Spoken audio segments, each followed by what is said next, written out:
when I first had this idea, people in this union came to me and said, DJ, you're going to be disappointed. And I said, why? And they said, you'll be lucky if 20 people show up and pass these flyers out. I think we got about 120 here. What do we got?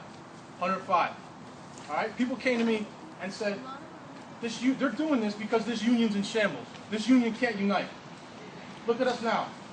Go out there, prove them wrong today. Bust your ass, take the extra hour, stay on your feet, talk to that person for an extra 5 minutes, and before you know it, by Monday, the freeholders' lines are going to get shut down. Okay, let's unpack this. Today, we're taking a deep dive into a really specific situation, but one that feels pretty relatable. A public address from the Passaic County PBA Locals 197 and 286. Right, the Police Benevolent Association, basically the union for these officers. Exactly.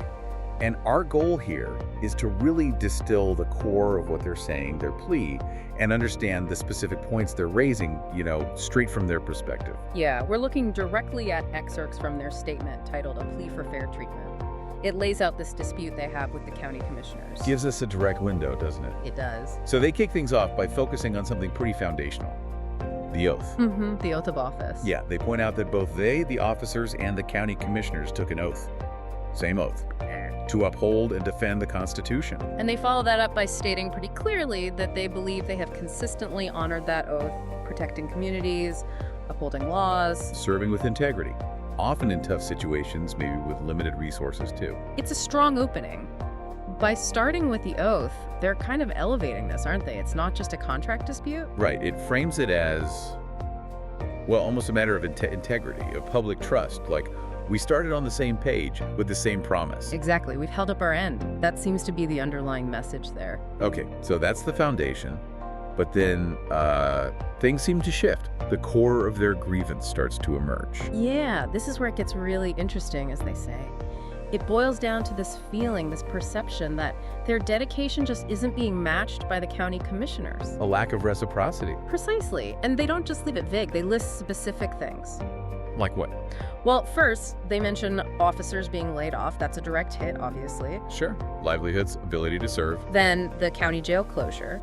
They mention officers dedicated their careers there, and then it was shut down. Okay, another concrete example. And then there's this recurring issue with arbitrators' rulings. Ah, right. Tell us about that. They state that whenever an arbitrator rules in the union's favor, the county, well, the PBA says the county refuses to respect that decision. Refuses. So what happens then? According to the PBA, the county chooses to drag them back into appeals. Costly, they say, and unnecessary. So it's not just one disagreement, but a pattern they're seeing with how disputes are handled. That's what they're alleging. It raises a big question, What happens when the agreed-upon ways to solve problems, like arbitration, keep getting challenged?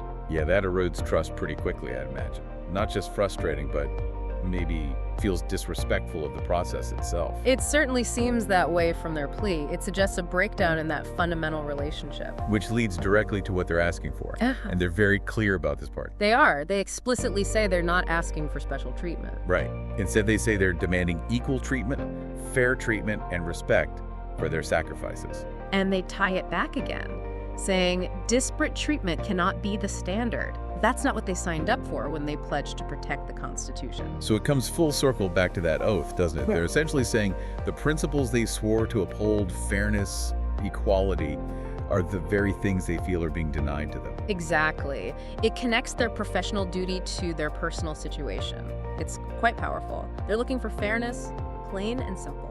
And it all builds to their final call to action, which is aimed squarely at the commissioners. Yeah, a direct challenge. They say, it's time for the county commissioners to honor their oath, just as we have always honored ours.